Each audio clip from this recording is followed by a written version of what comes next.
Millions pour into Nevada primary ads. A third of the money is untraceable. Add AP News as your preferred source to see more of our stories on Google. Add AP News on Google. Add AP News as your preferred source to see more of our stories on Google. Share groups that don't have to publicly reveal their donors are behind a significant chunk of campaign ads airing ahead of Nevada's June primaries, led by one tied to Gov. Joe Lombardo's re-election campaign. A Nevada independent analysis found advertisers have spent about $14 million on airtime so far this year, but more than one-third of those dollars are from groups whose funders' identities aren't public information, according to an analysis of data from the ad tracking firm AdImpact. It reflects the increasingly prominent role that so-called dark money groups are playing in American elections, especially since a 2010 U.S. Supreme Court ruling gave more leeway to corporate donations to these groups. These entities do not have to disclose their donors because they are registered as a 501c4, a type of nonprofit that can raise unlimited funds and lobby on issues that exclusively promote social welfare. They cannot engage primarily in political activity, a rule that groups can easily follow by not directly voicing support for a specific candidate and framing their ads as issue-focused. These groups often register as these types of nonprofits to evade scrutiny and backlash over who is bankrolling them. Also part of the onslaught of untraceable ad spending just before the election. Republican-affiliated groups that have taken advantage of a legal loophole in Nevada allowing certain state-level PACs to avoid disclosing their funders until after the June primaries. That means voters may see a huge blitz of ads just before the election and know little about who's responsible until election results are final. Read more. It's common for both parties to rely on these kinds of funders. For example, one of the top Democratic donors in Nevada is a dark money group. However, this year, Republicans have taken particular advantage of these laws, in large part because the top group behind ads supporting Lombardo is a dark money group. This is a unique election year in Nevada because there is no presidential or U.S. Senate race, the first time since 2014. As a result, total ad spending so far this cycle is significantly down compared with prior elections. But the spending from dark money groups isn't. They have spent about $5 million in campaign ads so far this cycle, which is at least $1 million more than at the same point in each of the past two election cycles. These ads have been viewed about 77 million times, according to AdImpact. Brendan Glavin, the director of insights at Open Secrets, an organization that tracks money in politics, said in an interview that dark money groups have become ingrained in the process. "We're just seeing it more and more across the country," he said. Gubernatorial races, legislative races, and sometimes even a school board race. Lombardo-affiliated nonprofit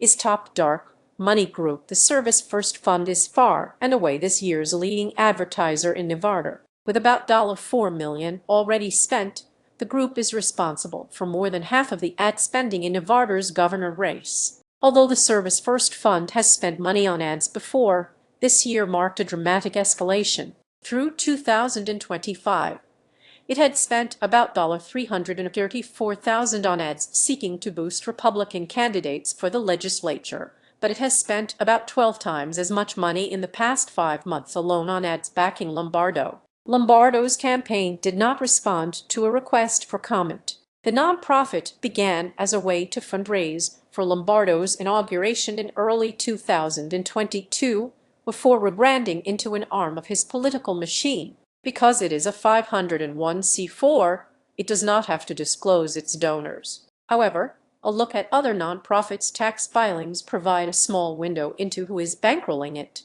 For example, in 2023, the Pharmaceutical Research and Manufacturers of America, a leading trade association representing pharmaceutical companies, gave the group $250,000. It also received $47,000 that year from a group that exclusively gives to Republicans. It has run a trio of ads touting Lombardo's policies on healthcare and education that have been seen about 66 million times per AdImpact. Although dark money groups can't engage primarily in political activity, Blavin said an easy workaround is putting out ads focused on policies rather than a candidate. One of the pro-Lombardo ads, for example, touted his efforts to improve school safety. To any reasonable observer, they are like, "Oh, this is an ad supporting this person," he said. But if the content is presented in such a way that they are talking about an issue, then they can say, "We're working on this issue." Blavin added the Internal Revenue Service, tasked with ensuring compliance with these laws, is not designed to monitor these groups, and there is much political will to track compliance. It's rare for a single dark money group to have such a commanding spending lead, Blavin said, but he added the scales may balance out once there's more spending on the Democratic side in the governor's race. The other most notable dark money group operating in the state is affiliated with Democrats. The Effective Governing Coalition, a group run by centrist congressional Democrats, has spent $406,000 in Nevada this year, its first foray into Nevada political advertising. Its sole ad launched earlier this year supported Rep. Susie Lee DNV. The group's tax filings are not available online, meaning it is unclear how much money it has brought in. However, other tax filings show it received $101,000 last year from the Cedar Innovation Foundation, a group affiliated with the cryptocurrency industry. Lee's campaign did not respond to a request for comment. Republicans take advantage of report timing loophole under Nevada law. The final campaign finance report before the June primary must be submitted in April, so if a group has not had any donors at the time of the April report, the public won't know who is funding it until after the primary election is over. Because this information isn't in state campaign finance reports, the public has to rely on third-party groups such as AdImpact to see how much spending there has been. It's common for both parties to take advantage of this loophole. In 2024, negative campaign mailers from a Democratic official sought to oust Sen. Dina Neal D. North Las Vegas. 2 years earlier, a Republican-affiliated PAC spent heavily in the primary for Secretary of State. But so far this year, it's been all Republicans. The Nevada Frontline Victory Fund, a state arm of a national group focused on electing Republican attorneys general, has spent about $230,000 in ads so far since this so-called shadow period began in support of candidate Adriana Guzman-Fralick, part of a $500,000 ad buy. The group became a PAC in Nevada at the start of April. The group did not respond to a request for comment. The Save Nevada Now PAC, a group started by Azam Lee Circle Las Vegas, launched in March but did not report any donors on its April campaign finance report. It has spent about $440,000 so far in May on ads, all after the shadow period began, and is behind an ad attacking Guzman-Fralick's primary opponent,